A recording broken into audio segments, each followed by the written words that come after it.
Hey. Hello, hi Stephanie.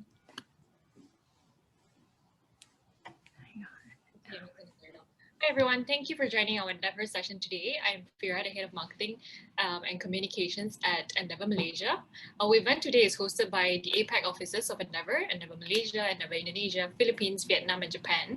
To some of you who are not familiar with EndeavHER, we are a global high-impact entrepreneurship movement that basically drives long-term economic growth and builds strong entrepreneurship ecosystems in the growth markets by selecting, mentoring, accelerating the best high-impact entrepreneurs. Our EndeavHER initiative is aimed to basically feature women leaders like all of you today in pushing the boundaries of entrepreneurship. And we will be having quarterly panel sessions moving forward, featuring women leaders across the APAC region.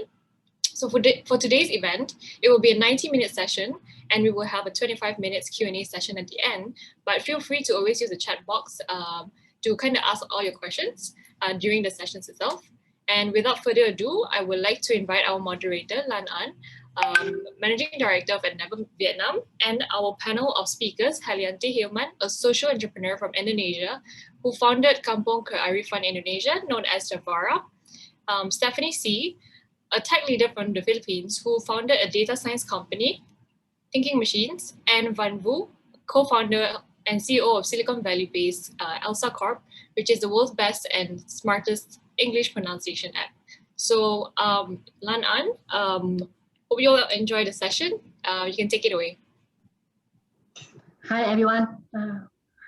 I hope you can hear me. Thank you for joining these sessions, and especially thanks to Van Vu. She's based in Silicon Valley, and it's like midnight now. So thank you so much for spending the time with us today. I will jump right in, and the first question I want to ask you, because you are all exceptional women and you all become founders. The first question I want to ask you, and this is a question for all of you, is that at this point, and how did you decide that you will be a founder, you will become an entrepreneur?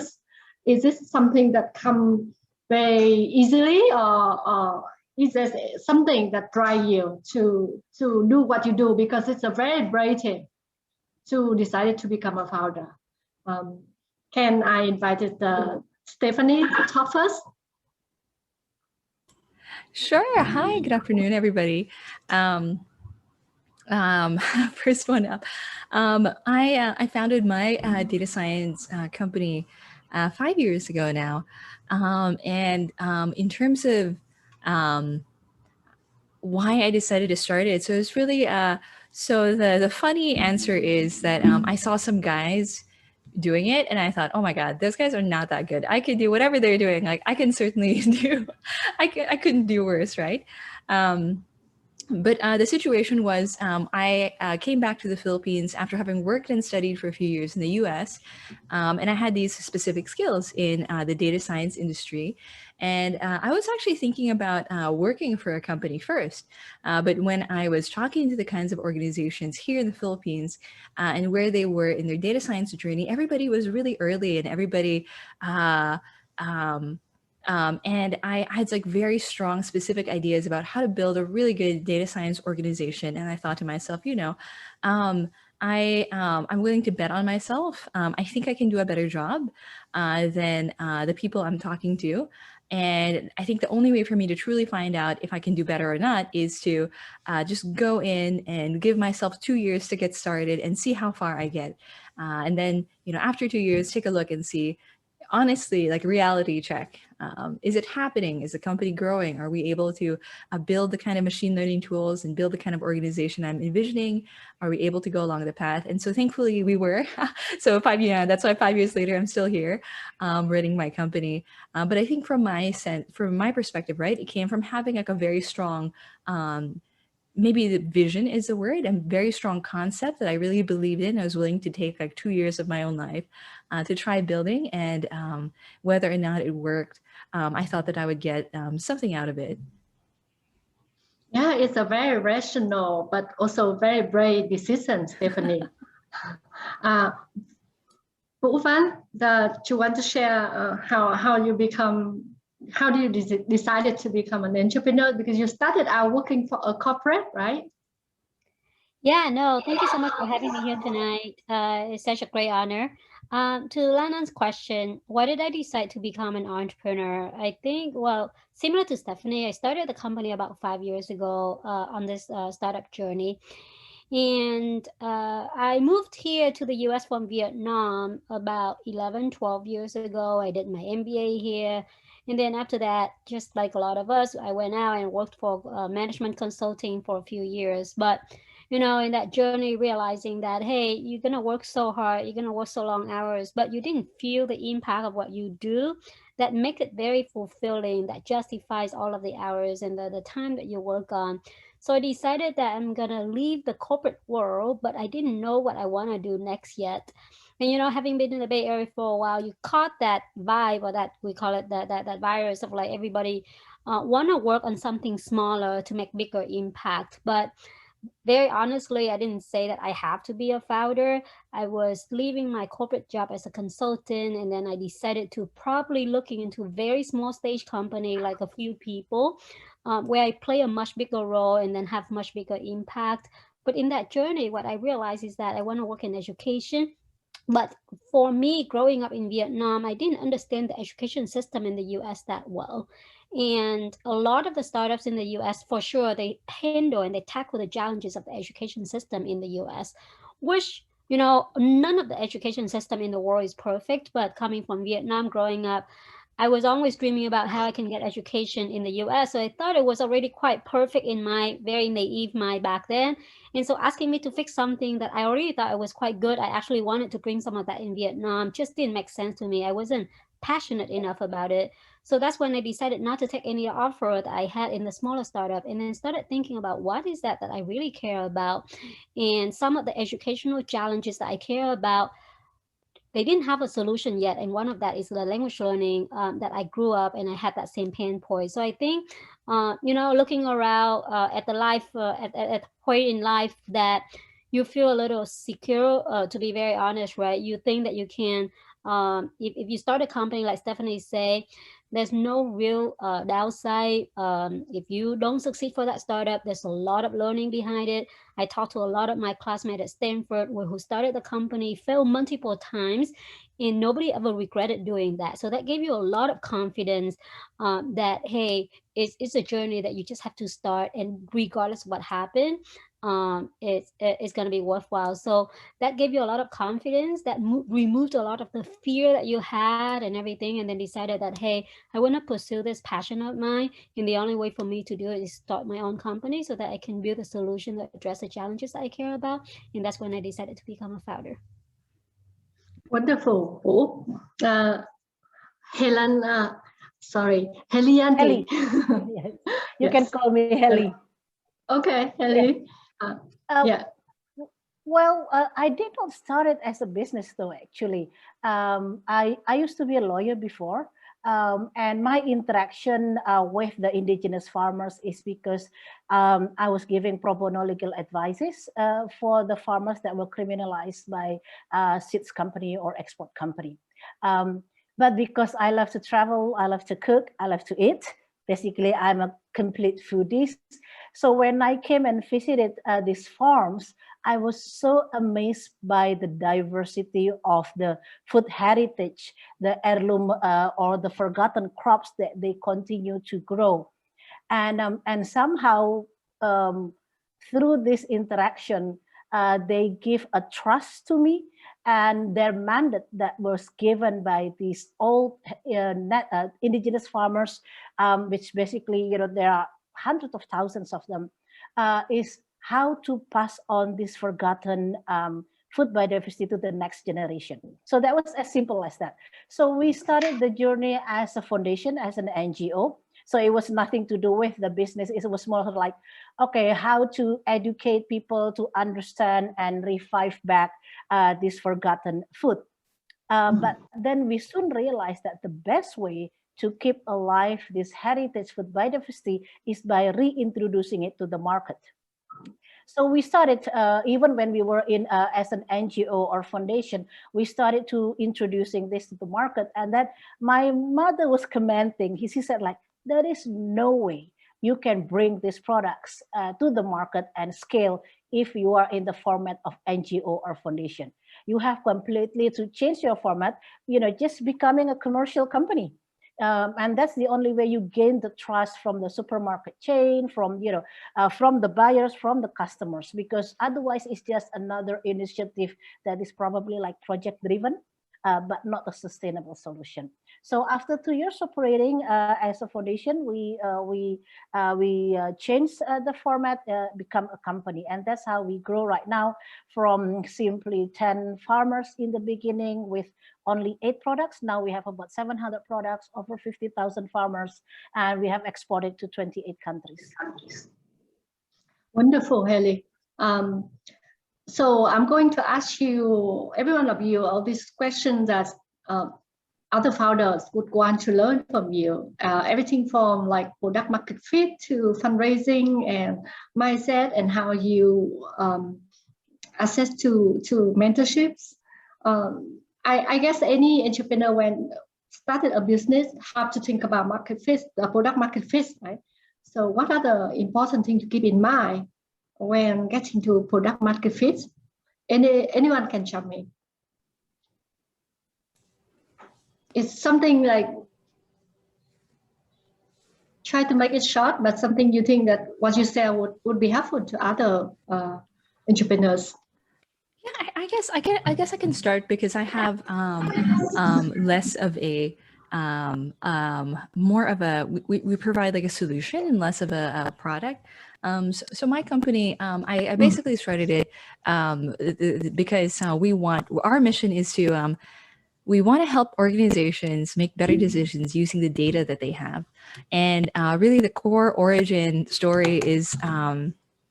One of my very first projects in the Philippines was to help one of the transportation agencies kind of look at how transit in the Philippines, our capital city, is planned. And I realized that,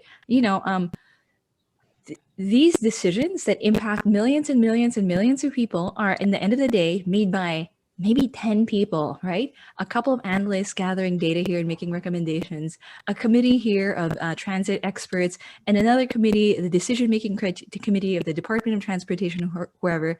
And at the end of the day, these like people in a room, you're counting on them to make the right decision with regards to our transit policies, or with regards to power policy, or with regards to like any organization that touches millions of lives. These decisions are made by a very, very small number of people. So if you can give these people the tools to make better decisions, really the impact cascades to absolutely everybody else. So sometimes, and I don't know if this resonates with people in the room, but in the Philippines, right, quite often there are very few data systems in our organization. So you end up in a situation where a senior manager or like a president will make a decision based not on data, but based on his gut feeling, based on a text message that he got from a friend of his saying that, you should open a shop in front of my house, or you should like put a traffic enforcer, a stoplight in this neighborhood, and that's just that's terrible. Like I like listened into some of these meetings early on in my career and I was thinking, oh my goodness, this cannot be the way things are done. People need to make decisions with data and make and so what is needed to do that, right? So that's the problem that my company started from, and the way we found our way towards product market fit is kind of discovering and iterating what it is that organizations need to make decisions with data. So in the very first phase of our life, we went in building machine learning models for companies.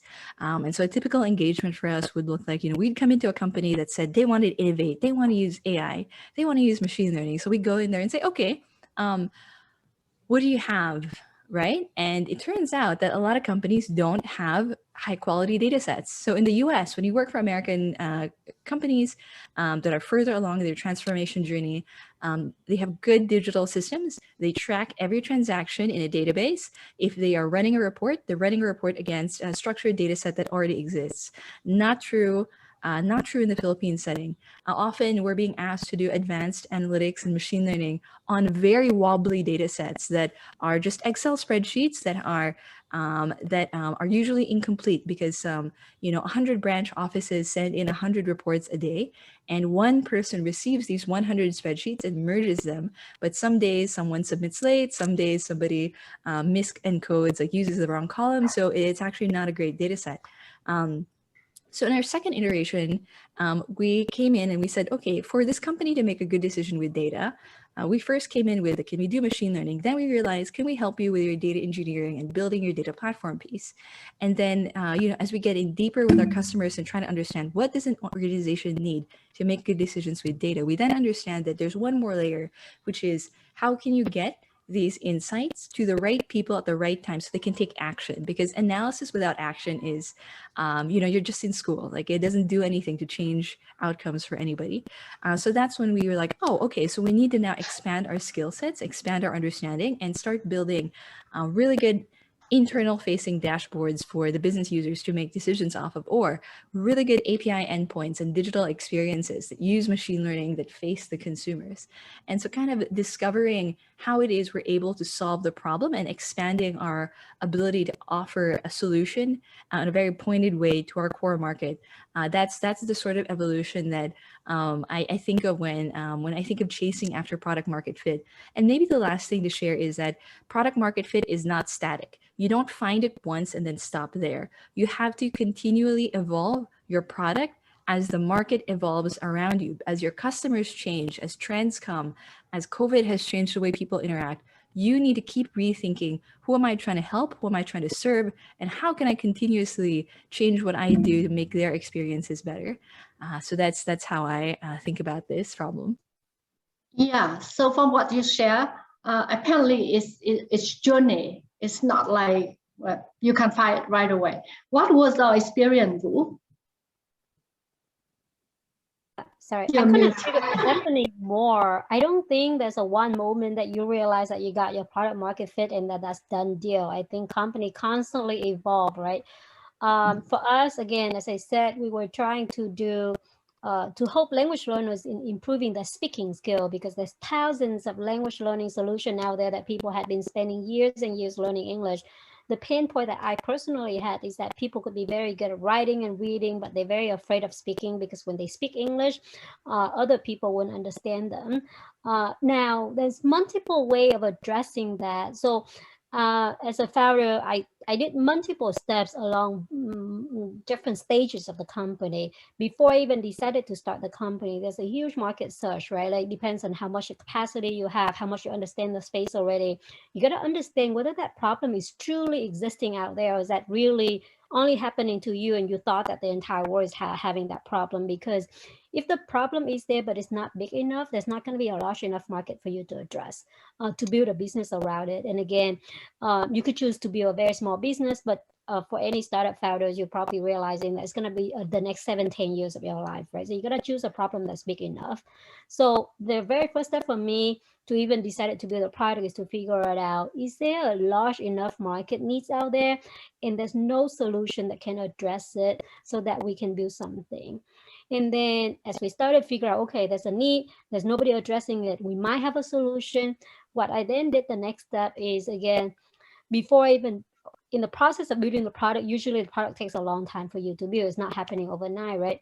What we then did was we put in our landing page for people to say, hey, if there's this concept of the product that might exist in the future, would you care about it? And then we just put it out there and see whether people are reacting to it at all. That just give you a little extra data point. Now, people might not react to it. It doesn't mean that you don't have a product market fit. But if people do react to it, it might give you a little extra validation that, hey, people do like that concept of that product, whether that looks like what they want or not. So that's what we did. We put out a landing page, and then a very good data validation for us that we then go and use to build the product is that, hey, we get tens of thousands of people in the waiting list in the first few days. Those become very valuable data point for you to then reach out to them and getting feedback. And then, as I said, right, like, so that's an extra step in your journey of finding your product market fit. And once you launch your product, You might see that, oh my God, there's so many people using your product at the beginning. Oh my God, I already got the product market fit. It might not be true at all, because people might like it, but then the product concept is there, but then people don't stick around for you, or they all might like it, but then they don't want to pay for you. So then you run into the issue of having no business model out there. So then you have to pivot your model, or you say, hey, there's enough people liking it, people paying for it, but you cannot scale it up to be a global business. Then you have to change it again. So I think that journey of finding product market fit is an ongoing journey that will never change, and innovation comes, right?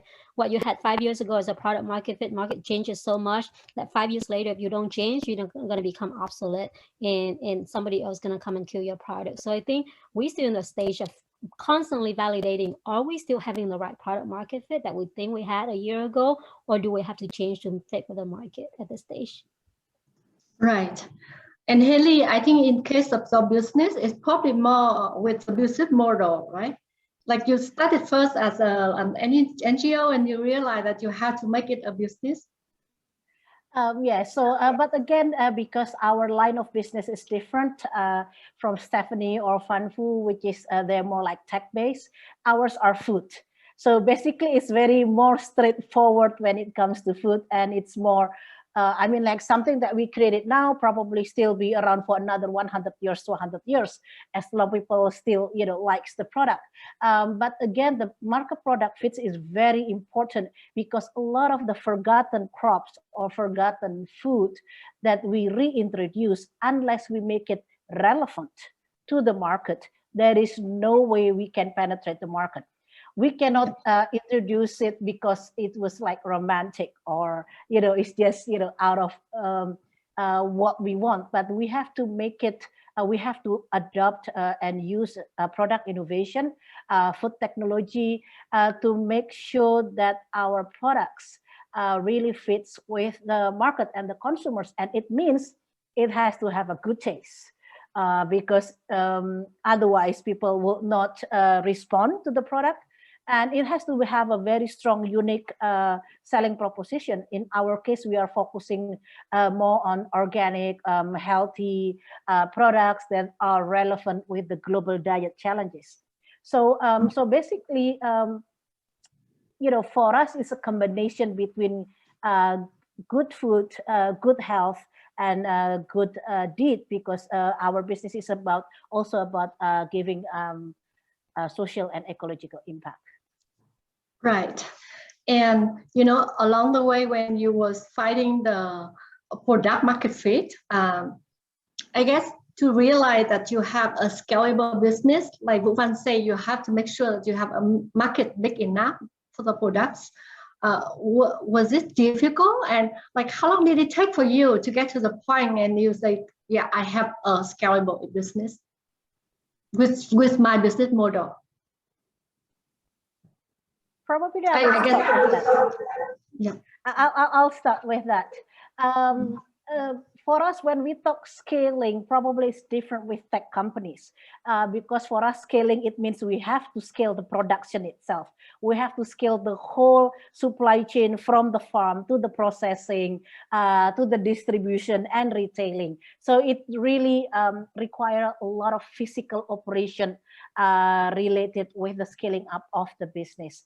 So it has been quite challenging, because then I realized that the skill set that is needed when you started the company, which is more because, you know, you have the vision, you have the guts, and you have the intuition to start with it, even though at that time there is no such market reference to bring back forgotten food. But basically, I soon realized that apparently scaling up needs a completely different set of people, different set of skill, and different operation game. So that's why I decided, because my cup of tea is about creating something out of nothing, and I like to more engage on the creative sides of creating the products or creating new business initiatives. So I decided to step down as the CEO of the company in 2019, and we placed complete different board of directors, which are comprised of people that has like 30, 35 years in the food industry or the supporting industry, and that it means I can focus more on the things that I'm good at, which is on the creation and innovations of the product itself. Do you mind if I ask a follow-up question? Sure. Because Heli, that's super interesting. I think that the three of us, our business models are different, and that might be a really interesting thing to get into for the audience. Because maybe just to share, I am planning out the we're going international, right? So my company is in like a scale-up place where we're opening offices in 2 other countries, and we're scaling up how we deliver. And I've been thinking about like building a board of advisors, better governance, and thinking about whether or not we should fundraise for this next era. But my capital requirements are not so high because we do technology services delivery. We work remotely. For me, it's more of a matter of like deciding what kind of headcount I need, designing our business strategy, and then coming up with the funding to do that. But it sounds like in your industry, you have a lot more capital intensive requirements. So how did you think about, did you have to come up with a target production level? How did you decide on that level? And was that your basis for figuring out whether you should take funding and then how you should scale and who you should hire? Yeah, would love to hear more about that. Yes, definitely. Basically, because our operation is basically very much community based and community driven. So we start with what our network can produce in terms of the raw materials, and then we set out the target in terms of the scale that we want to achieve. And then again, we have to talk and discuss with them whether it's the scale that they are comfortable with. So if they say like, okay, well, let's do it, we can scale this much, because at the end of the day, we do need the raw materials. And we thought the commitment of delivering that materials, there is no way I can get an investor and build up a factory, but we thought getting the raw materials that we needed, and that's a commitment from our farming community, is impossible. So it's really about balancing between the market demand and what we can supply from the raw materials, and then we work in between. How to balance out between these two, because apparently right now our demand is much bigger than what we can deliver. Can I ask, how do you estimate demand? Actually, that's okay. So we are quite conservative in terms of we look into our data of sales and profiling of the customers, because we work on a very specific segments of customers that are into healthy or into a certain lifestyle, green, ecological, and healthier, and things like that.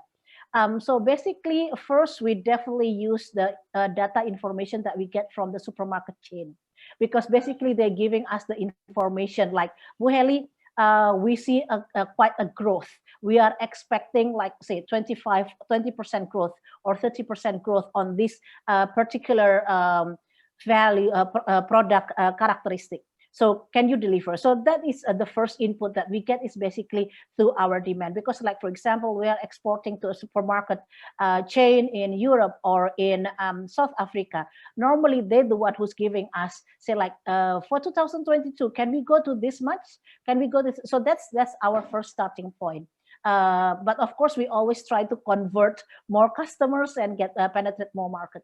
But actually, the feedback from our B2B customers is the key for us to get to understand the demand. Thanks, Heli. Vũ, do you want to add something on that question?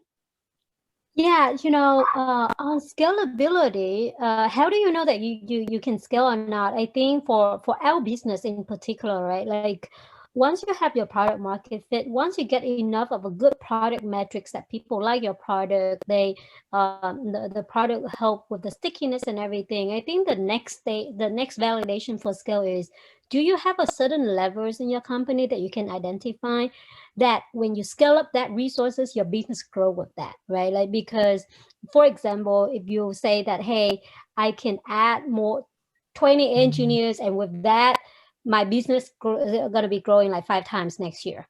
Or can I add 20 sales members, and then because of that, I can sell to a lot more people, and then my business is gonna grow? Or I can add a lot more money into advertising, and then I will be having a good, healthy unit economics so that I can grow the business. Or I can add a lot more people into a product team. So I think within your business, you have to figure out your drivers, and you can figure out that, hey, if I put more money in here, I pump more money in here, I can scale and grow my business. That's when you can go out to tell investor, hey, if you give me $1 million, I'm going to grow to this much. If you give me $10 million, I can grow 10x more. So then the story becomes very convincing. When you feel like you're hitting the blocker is when you feel like you don't even know where to put your money in, because regardless what you do, the business cannot grow. That means that you're hitting a scalability problem, and you have to go back and say, hey, is there something wrong with my business model? Have I built a product that's good enough? Have I found the right channel to invest so that I have the right unit economics, or whatever that is, before you can figure out how to scale again, and before you decide how much more resources you need to scale? Another very practical issue question here is fundraising. One of the participants asked a question about like what is our biggest challenges in fundraising, and this is also something I want to ask every one of you. I don't know if it seems like Stephanie is considering raising funds, but I know that you just raised successfully 15 million. So tell us, what was the biggest challenges when it come to fundraising? You join EndeavHER. And I'm saying it laughingly, but I'm actually honest, right? Like for this round in particular, I joined EndeavHER late last year, and then we met a lot of like investor and other founders that are so much willing to help, and a lot of our fundraising from this latest round actually came from EndeavHER Network. So, and you know, biggest challenge of fundraising is what? Of course, you gotta get a really convincing business model, right? Because if you actually don't, then you should not even try to fundraise, because that's a waste of your time. It's a waste of the resources from investor, and it's not a good use of investment in the society, right? So you gotta have a really good business model that you believe, again, you solve a very big market needs, you know that you can scale, you just need more money to scale it. Then but that doesn't mean that you can fundraise. It's unfortunately quite unfair. There's a lot of factors in there. Who knows who in the market? You know, investor worries about who knows who have the right credibility. If you are a second-time founder, third-time founder, your journey just became a lot easier because you already have a lot of credibility that you built for yourself. If you're a first-time founder, it's definitely a lot harder. People talk about how harder it is for female founders versus not like male founders. None of that is not correct, right? I think all of that is true. Now, what you do as a founder is how to figure out how to mitigate all of that challenges. Meeting the right investor is really important, because you need the money, but you don't just need all money. You need the right money, because investors give you the money, but what's more important is they give you the advice and the value that they can help add to the business so that you can scale. So with that, knowing the right investor, knowing who to ask for, who's the right investor for you, is very important. So that's a lot of homework that you have to do, right? And then you have to build that relationship with the investor, not just like you met them and then they love you and then they're gonna put your money into you right away. I think you will have that, but that's very rare cases. Usually they have to know you through somebody, or they have followed your journey for the last year. You have been building up some of the momentum already for you to know to get to know them. So I think that's the navigating the entire fundraising landscape is a mess, and having the right mentor in place is going to cut you through a lot of that challenges, because I was a first-time founder. I haven't done it before. Who do you even know to knock on the door? If you knock on the door of like wrong people, you're going to waste a lot of your time, right? So I think talking to the right people at the right stage of your company will be very helpful. And then from then on, you know, fundraising, you can talk for another 10 hours and there's still going to be a lot of challenges. So I'll just pause there for now. I'm just going to start addressing the very first step if you were to think of fundraising. And then from there on, are just a lot of the challenges that you have to learn as you go through. It really warmed my heart to learn that, for you to say that, yeah, EndeavHER. But yeah, I want to hear from Stephanie and Heli as well. What is our take on fundraising? Heli? Yes. So this is the interesting part. Okay. So probably because the business that I was entering at that time There is no such market reference around the world on how big is the demand and, you know, how things are. I don't even have a business plan to showcase to any investors because practically I could not just, you know, I could not even pull data that can support the market potential. So what I did is a completely different way. The first fundraising, which basically I tried, was more on the working capital. Is basically we create a very beautiful food products prototype, and it doesn't cost me much. Probably my first prototype only cost about $100. And based on that prototype, we approach a supermarket chain. And because we have a very strong profile, unique products, and they think that it is relevant with the trend, the future trend. So they decided to give us a chance by giving us the full shelf within the supermarket. And by the way, this is a premium supermarket. And they give us the indication of the contracts that they're giving us. So that indication of contract is the one that I brought to the private investor. So I came to, you know, friends, family, fools, using this indication of contracts. So that's how I get the first funding. But then I realized actually they love to see the contracts when they see that there is a market for your products. When there is someone who's going to buy your products, it's not difficult to fundraise on that level. Okay. So because it's more like very straightforward, it's more like a working capital thing. But once you start to scale where you have to invest on facility, you have to start setting up your own factory, you have to, you know, have your own machinery and all those kind of things. That is a completely different game. We've been approached by a number of impact investors a couple of times, but my frustration is that the process takes too long, takes too much of resources, and I would rather concentrate on innovating and selling the products than spending the time of going through the numbers and all those kind of things, which, you know, practically it's really irrelevant for our maturity level at that time. So we decided to go more with the private investors. So first they give us a loan, basically. Of course, it's higher than the bank because it's without any collaterals. And then they, because they built the trust to our, market existence, market penetration on the contracts and the high profile clientele that we have. And then they started to convert their loan into share. So that's the you know, the journey that I have. It's only probably next year that we start thinking of doing the, you know, a proper fundraising capital. But so far, that's how we finance our business. This already sounds painful. And yes, that is something I hear from many founders, that fundraising is a process that's taking a lot of time. Stephanie, have you fundraised? You know, it's interesting. I've considered it at least 3 times. So for me, fundraising is about, all right, we are trying to grow, or we're trying to do something and we need more money than we have, right? It starts from there.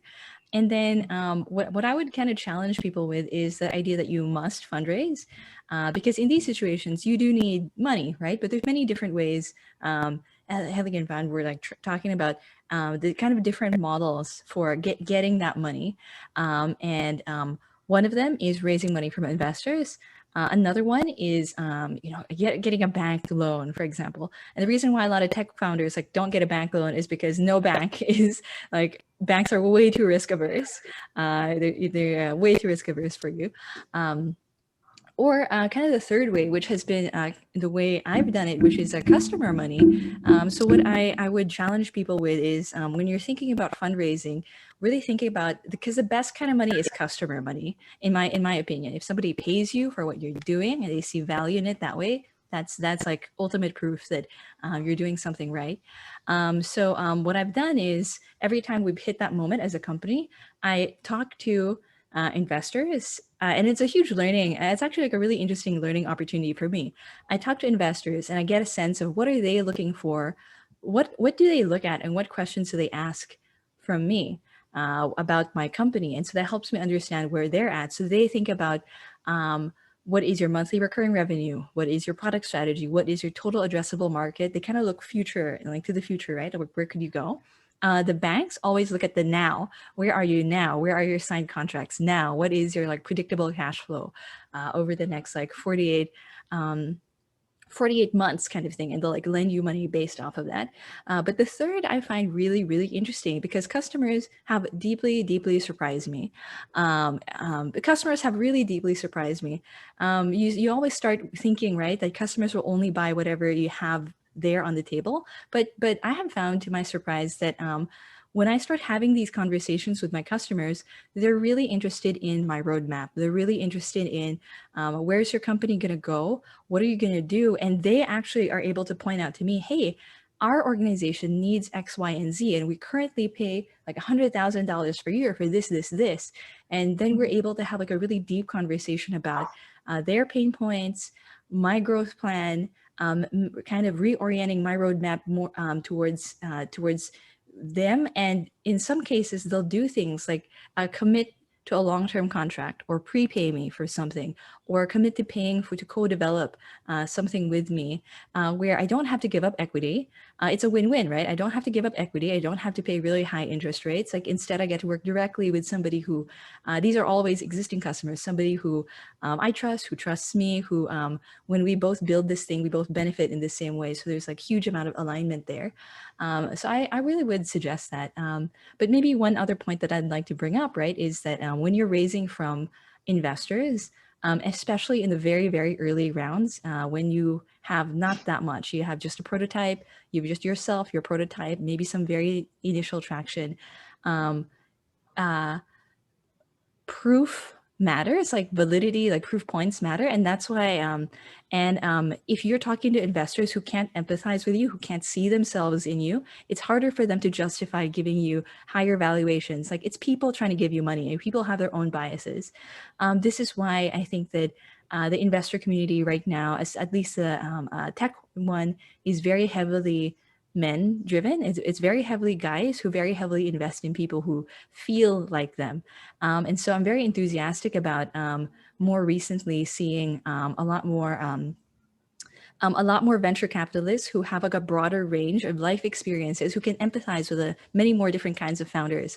And I hope I create this better pool of who are you willing to take a chance on, right? That they're willing to take a chance on a broader range of people and a broader range of solutions in the market. So that's kind of my perspective on that. But my advice to anybody looking to fundraise is like actually get a really good mentor or angel who has done it before. Maybe somebody who's founded a company before, who's raised before, who understands your space, supports you. Because when I was in this process, there were so many things that I couldn't learn from books. I could not learn them from books. There was just no, I couldn't learn them from anywhere except from other entrepreneurs who gave me really, really fantastic advice. Some of the best advice I got was from people who didn't have time. They gave me like 15 minutes while they were in a car and like changed my life, right? Via one phone call, or sometimes like incredibly busy people, if you have like a very direct question, are willing to give you this like amazing level of insight that you can't get from like a 10-week course.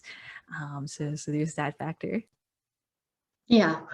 I realize that it is a very vast topic and we can probably talk a lot more about it. But one point and all of you have mentioned is that mentor. When it comes to fundraising, better to have mentors. And also during Stephanie mentioned, working with a customer during, and it's one of the way for the raising capital. There's a question from the audience, and I think it probably applies to all of you, is that the experience in acquiring customer via B2B channels. This is one question for Vũ, but then other what were the challenges with B2B channel and how did you solve it? You're working on it, right? Yeah.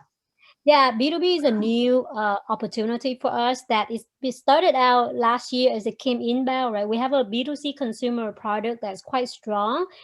And what it started is that, as in company, we have quite a few employees who then reach out to the HR manager or the team leader and say, hey, can the company sponsor for me for this solution because it's helping me a lot? Or the students already using ELSA on their own, and then they recommend it to the teachers and the school, and then they recommend that other students should be using it. So what we started out with B2B opportunities is more organic inbound requests. And when we see that, hey, there's huge potential there, again, as you figure out your product market fit and your business model fit at every single journey, right?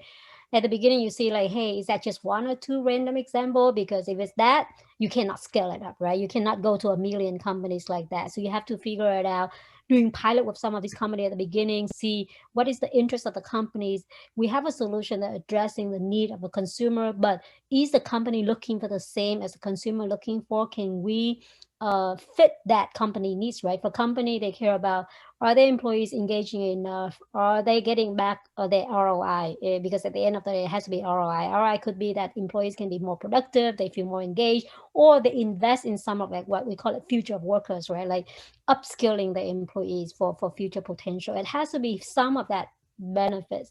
So we started out in doing some of that pilot, trying to figure out, is there a B2B model there? And once we feel like the feedback has been really strong, then you have to figure out how to scale it. And that's when I said, scaling is not an easy thing, right? You have to figure it out. Hey, is that just a matter of adding more salespeople out there? Or is that something else that you have to do? How long is your sales cycle? You can find these first 100 leads that come to you, or you can talk to your network. But from there, how do you find 1 million leads in your pipeline? Is there a marketing channel and a machine that you can run? And then the other question, the big challenge is, you might be able to run in one market. Can you run in other markets globally as well? And how can you replicate the success from one to the next one? I think those are still the challenges that we're still working on right now. And we're talking to Lan Anh might have known, is that one of the bigger questions, right? We basically reaching out to any mentors that have done B2B before that can guide us to this journey from like, how do you even start? How do you build your sales force? Once you build your sales force, what tool are you using? And then how do you build your lead gen, right? Marketing generation, so that you have this first 1,000 leads, but you cannot scale it up to 1 million leads, and learn from there. So it's a learning process for us. The good thing is there's a lot of companies doing B2B out there, so you can learn from them. The bad thing is no B2B model is the same. You can go to the same companies, and then they're selling to that same client, but they have different stakeholders, they have different needs. So there's nothing that you can just like, oh, Stephanie already sold to that company, I can just ask her and then that will work. It doesn't work that way, right? So you have to figure out your own model from there on. So that's the bigger challenge that we have to figure out right now. Heli and Stephanie, do you want to talk about this B2B challenges when? If I can jump in real quickly, because sorry, yeah. Go ahead. Please, go ahead, Steph. Okay. Just because I think Vanna and my business models are like next to each other and a little bit more similar. I really want to echo that, right? Like B2B. For if you're building something in the technology space, there's like bottoms up. There's like actually like a whole model on how to do this, where if you were Slack, you started out by like getting adoption at the marketing, like the individual level, like getting people to pay $7 a month, really loving it, and then like escalating it into the IT of your organization, or kind of top down. You sell to the CIO, and then you go like into the organization. But you have to really, when you go to B2B, you have to design a whole sales team that's oriented around B2B. Whereas if you do B2C, you're really thinking more about your marketing. You really build out your marketing team in a much stronger way. And you think about your channel partners differently. So B2B, you have to, maybe the one thing that is common is that you just have to invest a lot in your sales. If I can maybe point out, right, Snowflake, which technically should be a product company, right? Snowflake, which is a new unicorn data warehouse technology company. They have 450 people in R&D. So they're a B2B company. They have 450 people in R&D, and they have 1,400 people in sales and marketing and customer support. Think about that. Like 450 people developing the core software and like 1,400 people doing sales. So you got to be ready for a world where you have very long sales cycles that require like a lot of work to manage. Heli? Yes, so I started very strong with the B2B actually because it gave us a faster route to penetrate the market. Actually, it's the B2C that we started to um, put our emphasis on right now through our own flagship store as well as on our e-commerce.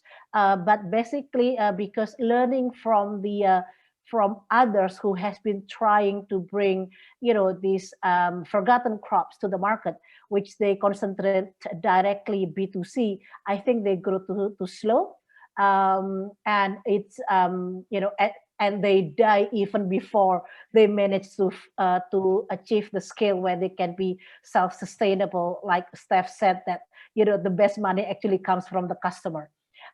So that's why from the very early on, our target is to get to the supermarket retail chain. And why, of course, you can supply to industry, you can supply to food service industry. There are many sales channels actually for the food business, but we decided to go to the supermarket chain because then you get your brand out there. And once the consumers are even among the chefs, and they see our products in the supermarket, it was easier for us to also get into the 5-star hotels or the food service industry. We can expand easier because of the market acknowledgement to our brand and to our products. So it's only actually the last 3 years, 2018, where we started to invest more on the B2C through our own flagship store. And I just opened another store yesterday. And it's very interesting because it gives a completely different perspective, because having our own store also help us in terms of the product development, because we can interact directly with the end consumers. We get feedback and they start to say like, oh, I'm a gluten intolerant, I need pasta that are gluten free. Oh, I'm this. So we get more and more insights on what actually is needed by the market. So, so the flagship store that we have is actually also part of our R&D in going back to the product market fits, and then we scale up through the normal B2B chain. Wonderful. There's so many good questions from the audience, but I'm only going to ask one more question for myself before I get to the audience question. It's about the global mindset. We are all here from different countries, and we want to build scalable business. And how important is a global mindset is in our business. I know that like for you, it's very important. You want to develop products that everyone in the world can use it. So sales of perspective on like how you approach other markets and how important in a global mindset is in scaling up the business.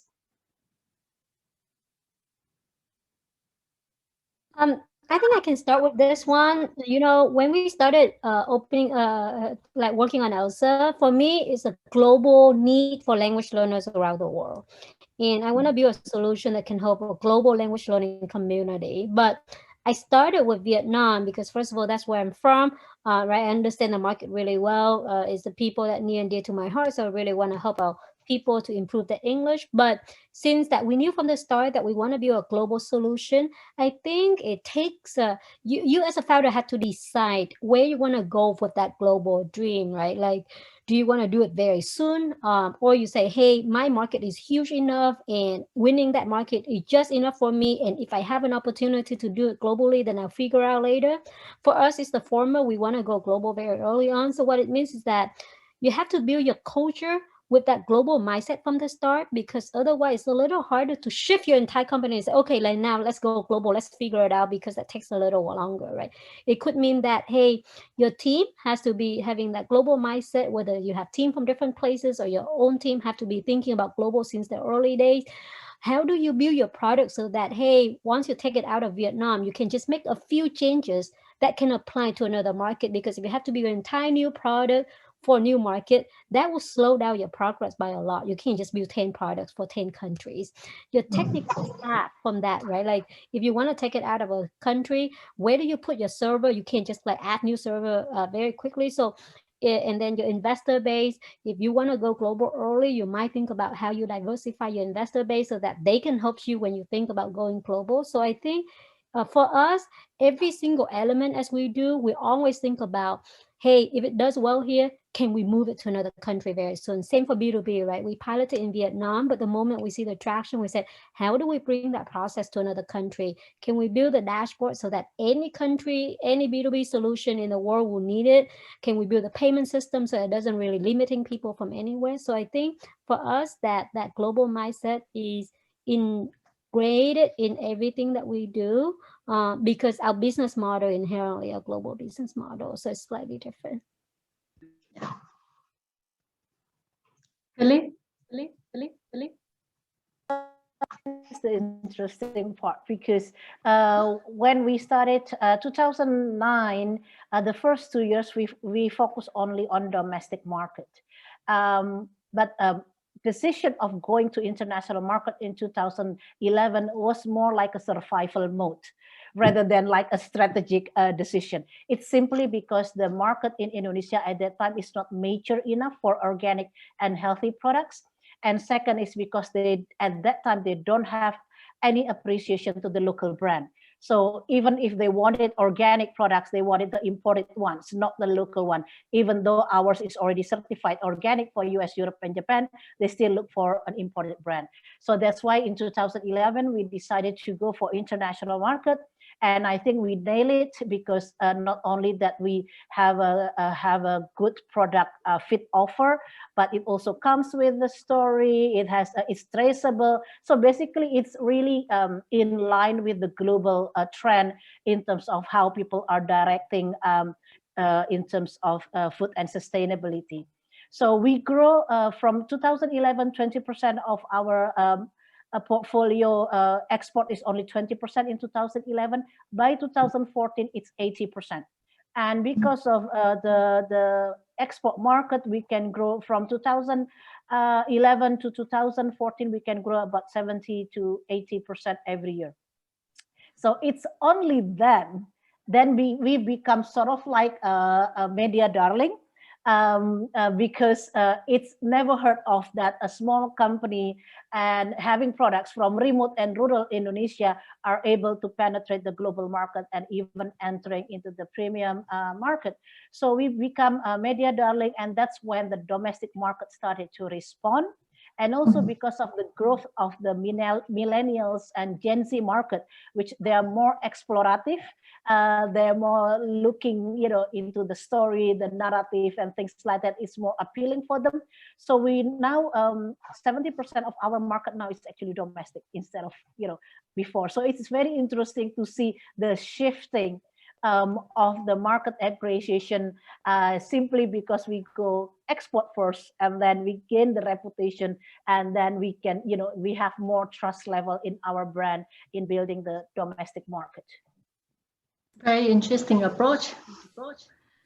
It's really funny, Heli, listening to you, because we started getting a lot more buy-in from our domestic, our first Philippine market, when we started winning international awards, also, which I found was a little silly. I was like, shouldn't you have believed in us before everybody else did? But it's real, isn't it?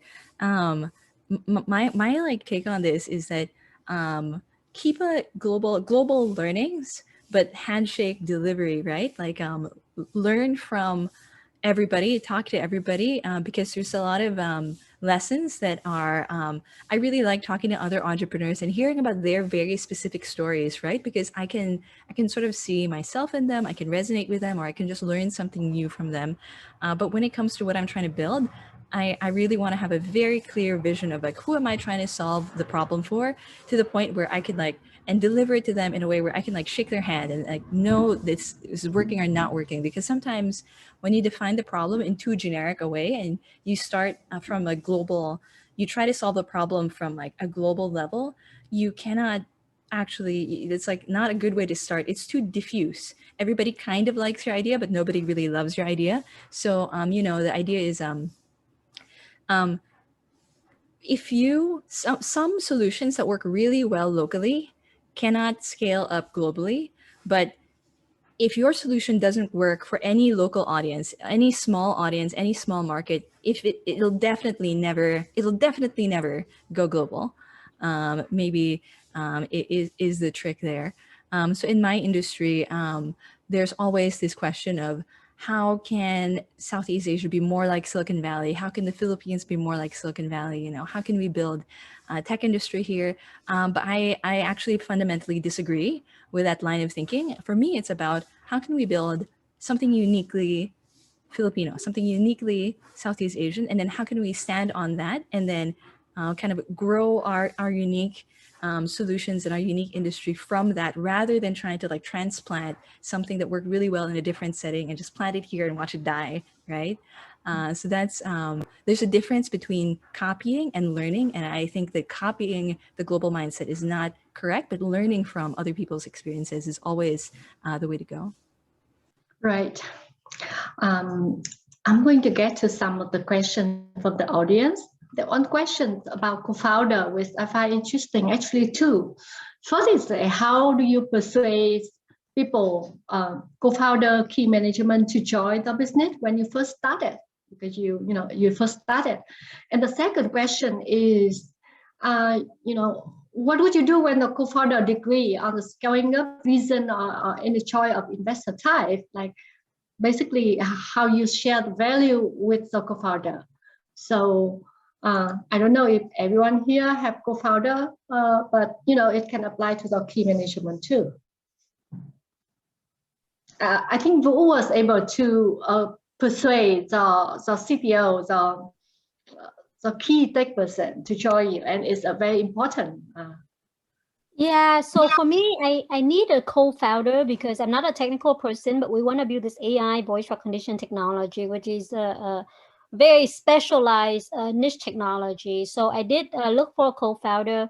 The journey wasn't easy. I wasn't a lucky person. You started the company with your best friend or your husband or whatever that is, your college roommate. It's so dangerous to start a company with your husband, by the way, or wife, or like boyfriend, even worse.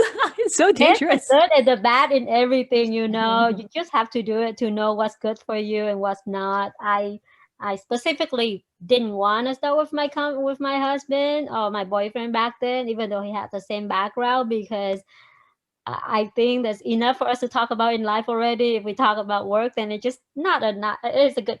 Anyway, for me, it took me about 6 months to actually find my co-founder. And in that journey, I had to meet a lot of the scientists in the AI space. A lot of them are stuck at big companies like Google. So you have to really convince them to pull them out. I think the trick is definitely timing, right? Like, a lot of luck. You have to meet the right person at the right time in their life. That they it's like have falling in love. Yeah, it's actually, I even joke with my boyfriend back then and now husband is that I had to fly all the way to Germany to find my co-founder, and I did not have to do that with my husband. So actually it took a lot more effort to do that, to find my co-founder, because it's just much harder to find that person to a certain extent. So yeah, so I think you have to meet them at the right time, right? Like, these people, they're happy where they are. Can you pull them out at the right time in their life? My co-founder, he's been in research for 15 years. He's very happy, very established, published a lot of papers, but at some point in his life, he's really itching for that impact. He doesn't need as much money anymore because he's quite settled in his life. So then you just have to hit him at that time and say, hey, I have this idea. I can help you bring out your impact, right? Like with all of your research. If you met him a little too early when he just had a kid, for example, that might not work at all, right? If you met him a little too late, he might be too comfortable. So I think it had a lot of luck. But I think what you need to convince him is you have to really make sure that when you go hiring, whether co-founder or management, do people believe in your vision? Are they inspired by what you want to do? And do they feel like you're the one who can move mountains to solve any challenges? Because there's a lot of risk joining an early stage startup, and you at the forefront of that to de-risk all of this for you, whether it's with investor, right? You say that investor are like high risk. No, they're the most conservative people in the world. They want to make sure that their money returns their money. So you have, your job is to educate them, convincing them why you're the best person in the world to do it, and why you will be able to handle all of the risk and de-risk it for them. Same for your co-founder, right? He's going to give up his high paying job to join you. You got to do that. So for me particularly, even though I didn't have a technical background, when I showed up with my co-founder, it wasn't just an idea. I actually already built a landing page. I had 10,000 people in the waiting list. So I said, hey, listen, there's 10,000 people waiting list. So there's a market for it. And then I showed him a prototype that I got a very a technical friend to help me out for free to show it to him. And he was very impressed and said, wow, you didn't even know anything about technology. How did you even build it?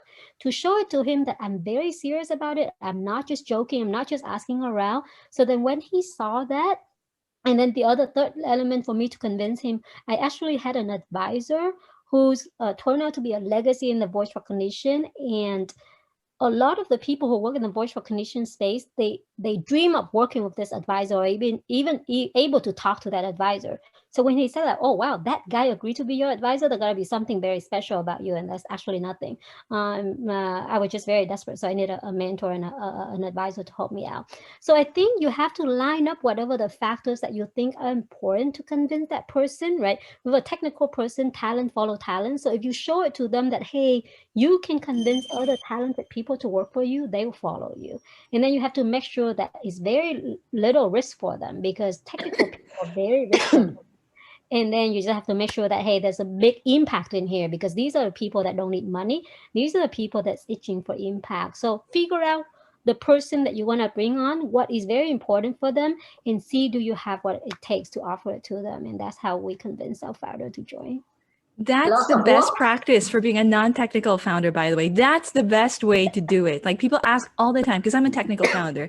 They're like, oh, Steph, how do I find a CTO? How do I find it? That's how you do it. That's exactly how you do it. So that, I gotta respect, a lot of respect to that. That's amazing. That is like literally the best breakdown I've ever heard of how to like get a technical founder to join you as like the senior non-technical, like but you're the non-technical founder of the company. That's amazing.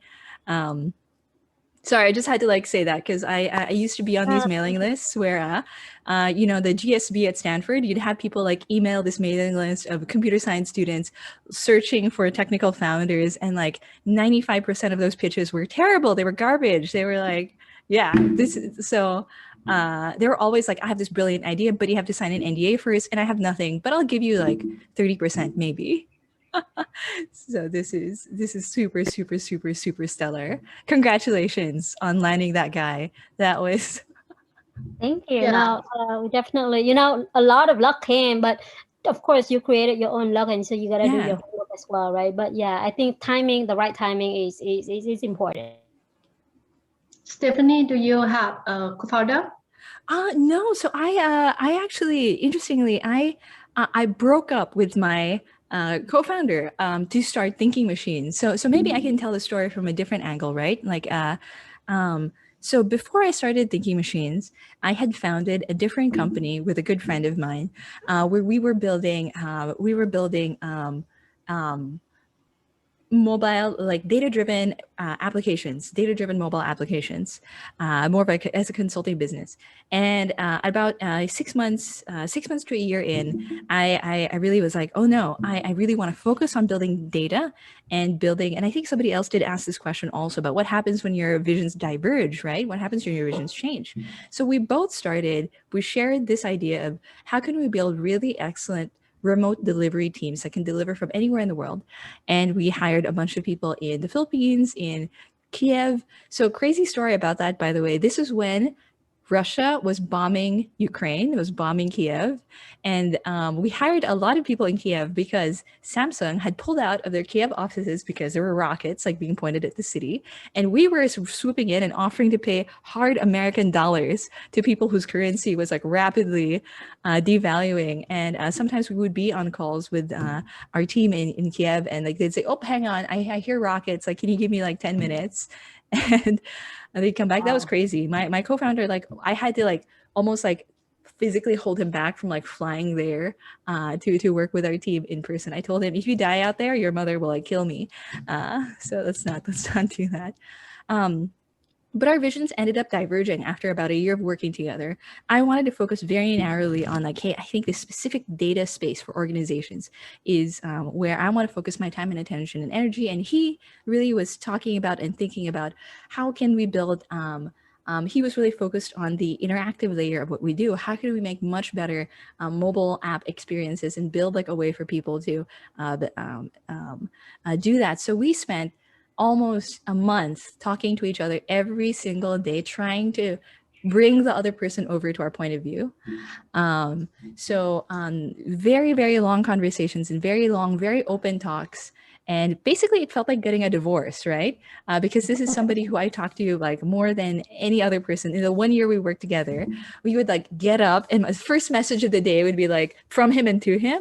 We would talk like on and off for throughout the whole day. And at the end of the day, the very last message I would send before I go to sleep was like, okay, so here's what we're going to do tomorrow to this person. So it was a very intense relationship.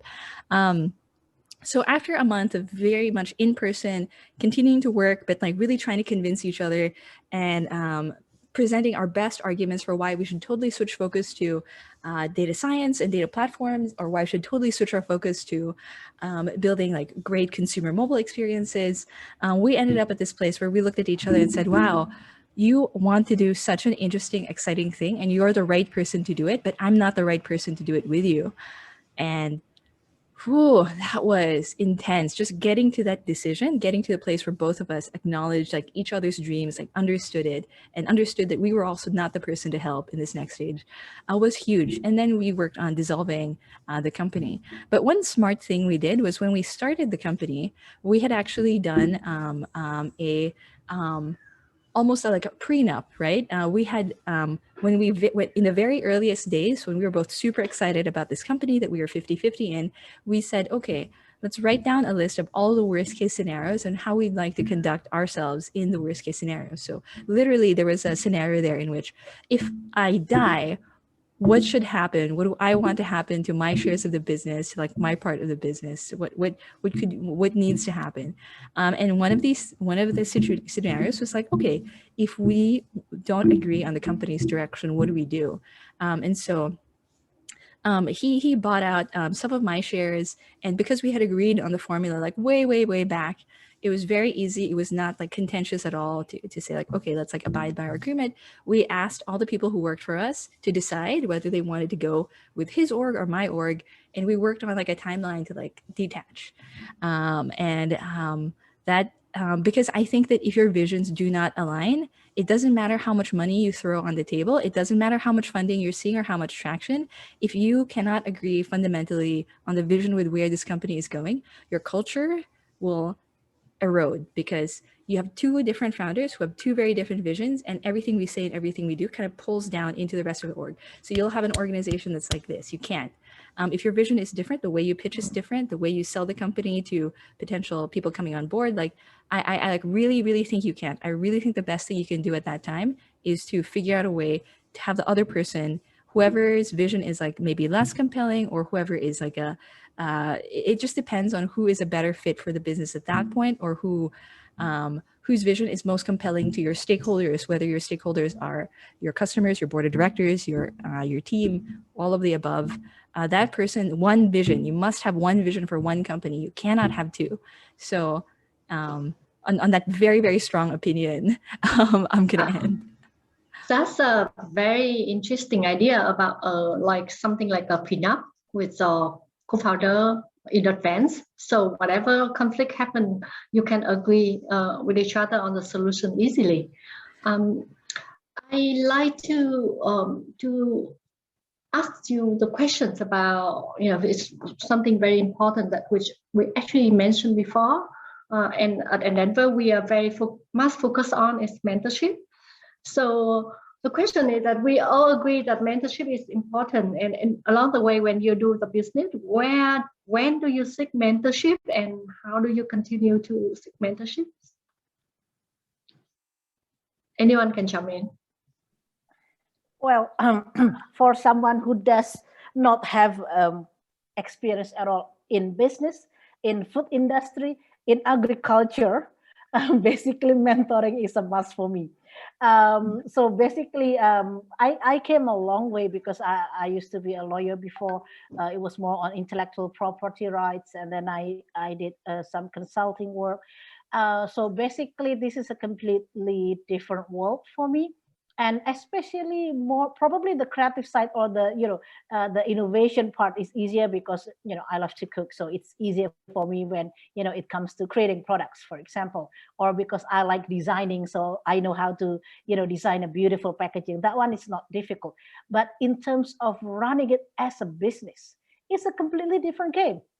So that's why even like for examples, because I'm always about impact, about purpose driven, so I don't have much high aspiration in terms of numbers or what I want to achieve in terms of the sales. As long as it's self-sustained, we can support the beneficiary that we want to serve, for me it's happy enough.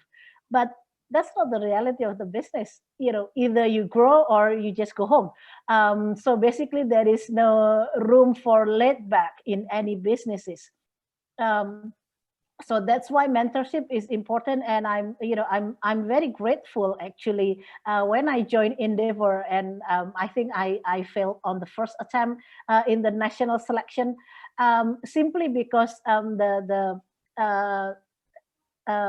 selection panel at that time felt that I'm too NGO, too foundation like in terms of the way I approach things, not enough commercial, not enough business wise. But that's what I answer is the reason why I joined EndeavHER, because I want to transform myself.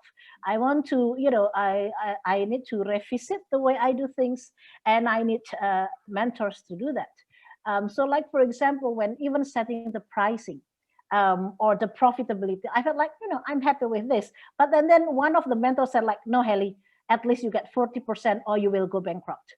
And I was like, really? But then it's true.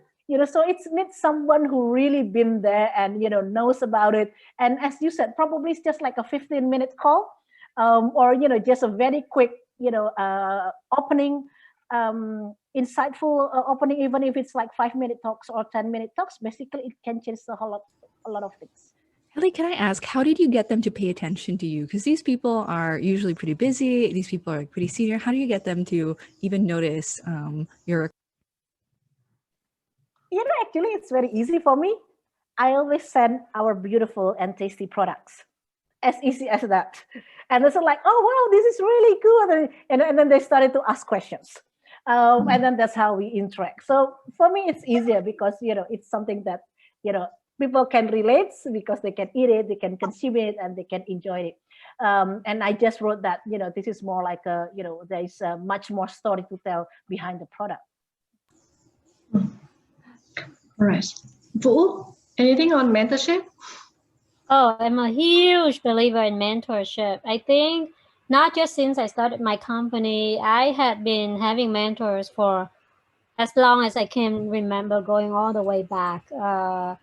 When I was a student at the Stanford GSB, I think that's when I probably did a lot more. I think Stanford has this amazing culture of mentorship and giving back, and that really when I learned what mentorship means. Even before that, I have always been seeking out for mentors, but I think Stephanie asked, right? Like, how do you find the right mentor? Why do they care about you?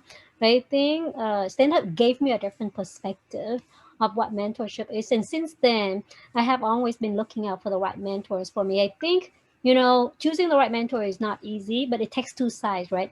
It takes the person who cares so much about you, who want you to succeed so badly that they're going to do everything it takes to help you out.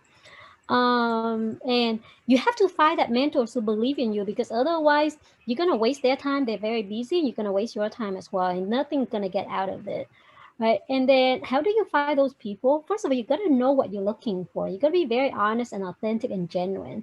And you got to do your homework. You don't just reach out, say, I need help. And then it's like, what? And then you don't even know, because then that won't lead you anywhere. You got to have very clear challenges, what you have tried. Why did that not work?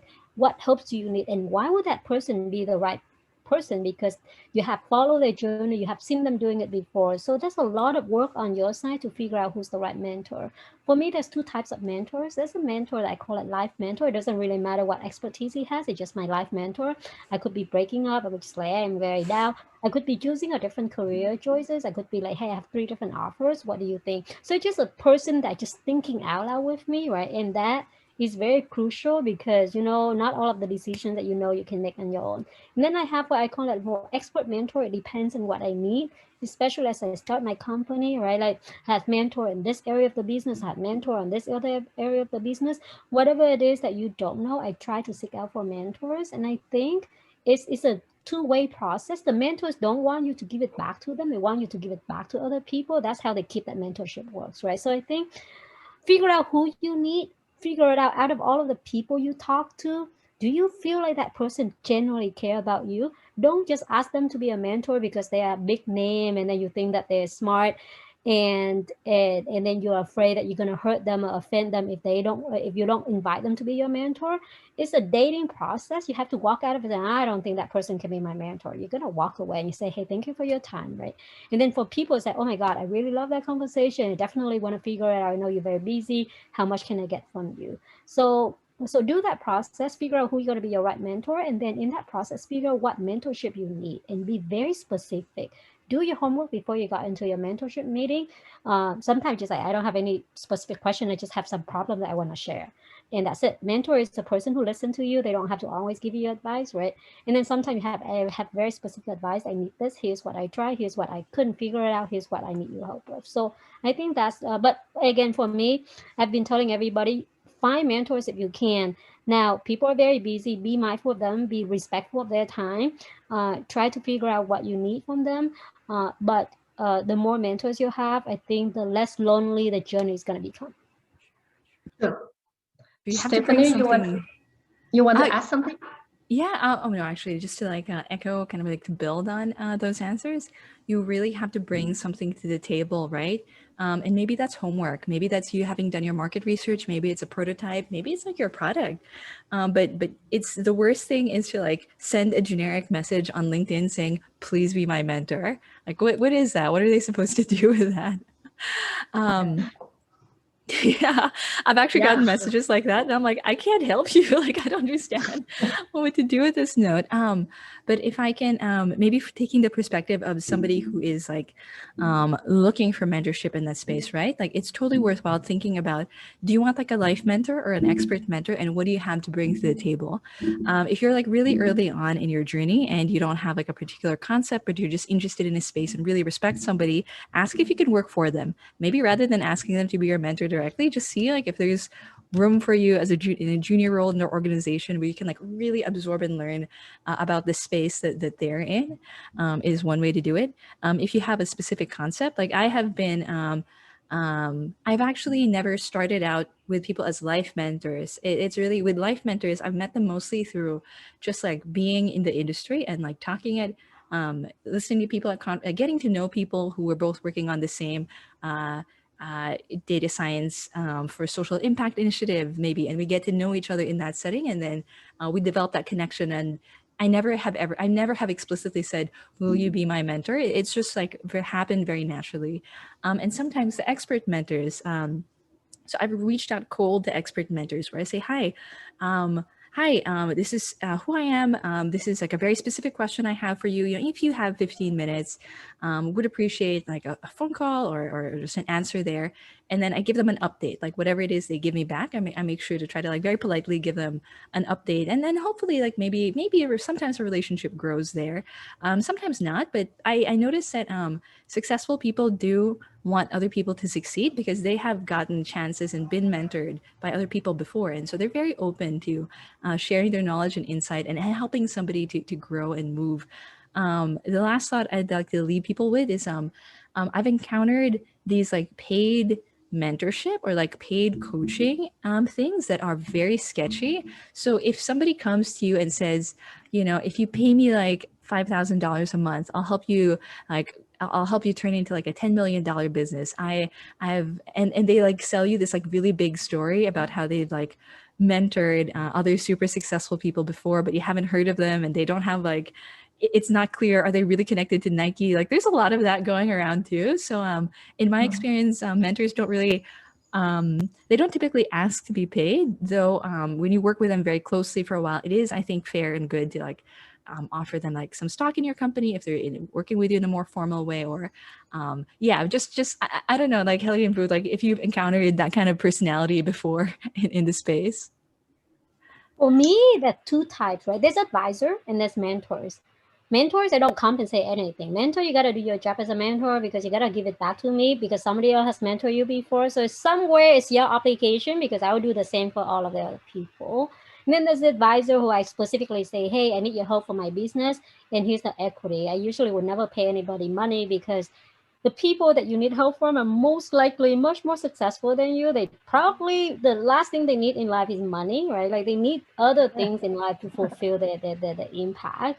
And so money is not, but you don't want to take their time freely and abuse that. So when I'm inviting them, hey, can you be my advisor? That's usually a lot more specific. Here's the equity that I'm going to give it to you for the company. Mentor is slightly different, right? So I usually differentiate it quite clearly. But I don't pay money for people say, hey, pay me 5,000. I think I agree with Stephanie. I think that, I don't know. I wouldn't say sketchy. Probably people have different business model. I pay money for coach, right? That's a yes, that's true. There's a difference, but that's a different kind of engagement. Executive coach, personal coach, and I pay for them because that's the service that I need help. So yeah, so there's coach, there's free mentor, there's free coach, there's advisor. It gets very clear what you need so that you don't like get all messy and then and then money is not really the solution. You don't throw money away at people and you're gonna get who you need.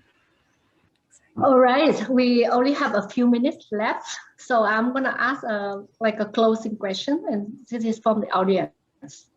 How does our finish line look like to you, for you?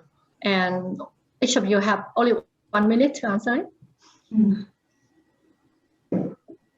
What is a finish line look for you? Or another way is, what needs to happen in the business where you can pat yourself on the shoulder and say, that was good? Well, I'll start with that. For me, it's actually looking back into where we started, where it was like completely outcasted with the products that we work on. Basically, our finish line is very simple: how to get it mainstream to the mainstream market, and it's not, it's no longer exclusive or niche or anything. It's just a simple, daily food. So basically, that's the finish line for me. Is basically simply how to, sustain forgotten food biodiversity and making it more mainstream. And it doesn't have to be with Javara. It can be with other organizations. But as long as we have sustain it and also provide consumers with a much better choices for healthier food. So for me, it's just as simple as that. For me, it's the idea that 50 years from now, organizations just use the thinking machines method for data-driven decision making, for like how they operate and act. They always kind of, how agile is, like everybody's what the new agile, like I would like it to be whatever agile is for the data age. I would like that to come from my organization. I'd like for organizations to kind of reference us as like, this is the gold standard for how you build data-driven decision-making systems. And for thinking machines to still be like a very strong ongoing concern where wherever in the world you go, if somebody tells you that they worked at thinking machines, or they are currently at thinking machines, you go, wow, you must be really smart. That's the kind of, I suppose, end game for me. I'd still like to be doing this 50 years from now. Some of the earliest written records on the planet are these cuneiform tablets where people are recording data. So, that was 5,000 years ago. So I hope 5,000 years from now, some of our data sets and some of our artifacts are out there for people to see still. Cool. I don't think I ever defined a finish line at all as I started the company or anything. One unfortunate thing is that life never really works out the way you plan for it. Like 5 years ago or 10 years ago, I wouldn't plan where I would be right now. But for me, what does it take for me to pat on the shoulder and say that was good? I think as a founder, you gotta learn to really celebrate small moments, because the high is really high, but the lows are really lows. And if you wait for that finish line to celebrate, you might never see it, because then you don't even know what it is, right? Is that exiting the company really the finish line? Selling the company to somebody is the finish line? That's something else. Is that a good sale? Is that a bad sale? So I think there's just so many things that's gonna happen. For me, if you just see a certain impact that you do that makes you happy, whatever it means, a good happy email from your customers, like, wow, that was good, that's well worth it for my time that I stayed up last night. Or like, I don't know, like if you see your employee going up to somebody else, they leave your company but they go out and do something big, you also feel like you make some impact, right? So for me, figure out how you celebrate these small moments of victories that you achieve in that entire journey, because the journey is long. It's not a year or two. It's not like going to college and get a degree 4 years later. It's not a fixed timeline. You could be very lucky. You come in, you sell your company in a year or two, and then you're gonna go out and do another company, right? And then you could be focusing on this company for the next 10, 20 years because that's your passion in life, and there's no reason for you to change to something else. So yeah, so for me, I don't think I have a finish line defined. I think I celebrate as I can throughout the journey, and then continue to enjoy it. Whatever happened tomorrow with the company, good or bad, is not the end of it, because it's that entire journey that I have already celebrated along the way that makes it a lot more meaningful for me. Yeah, that's a very nice way to put it. I think that's all of us in here for the journey and the impact that we can make, and that's why probably there will be no finish line for any of us. Well, it has been wonderful to talk to you. I have to hand it back to Fira, but yeah, I feel privileged to talk to you today. Hey, Fira. Hello, hi everyone. Thank you all for joining today. It was truly an inspiring session. I think just to wrap up the conversation a little, it started off with us talking about product market fit. If the speakers mentioned, if the problem is not big enough, you can't actually build a sizable business around it, and also how it is an ongoing process instead of just a one-off. And then we looked at fundraising, where the speakers mentioned that it is important to kind of find the right investors at the right stage. Simply like falling in love, and also the importance of a mentor, because there's so many things you can't learn from just reading books. And lastly, we looked at the importance of having a global mindset, and also the importance of mentorship in terms of to scale your business. So like I mentioned earlier, we will be having quarterly EndeavHER sessions aimed to feature women leaders in pushing the boundaries of entrepreneurship. So feel free to follow our social media pages of all of the EndeavHER APAC offices.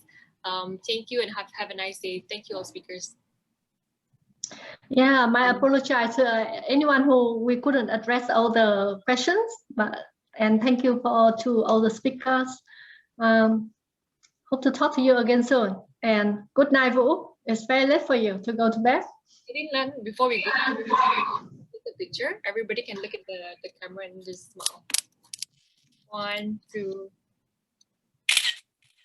Okay, thank you everyone. Have a nice day. Bye-bye. Bye. Bye.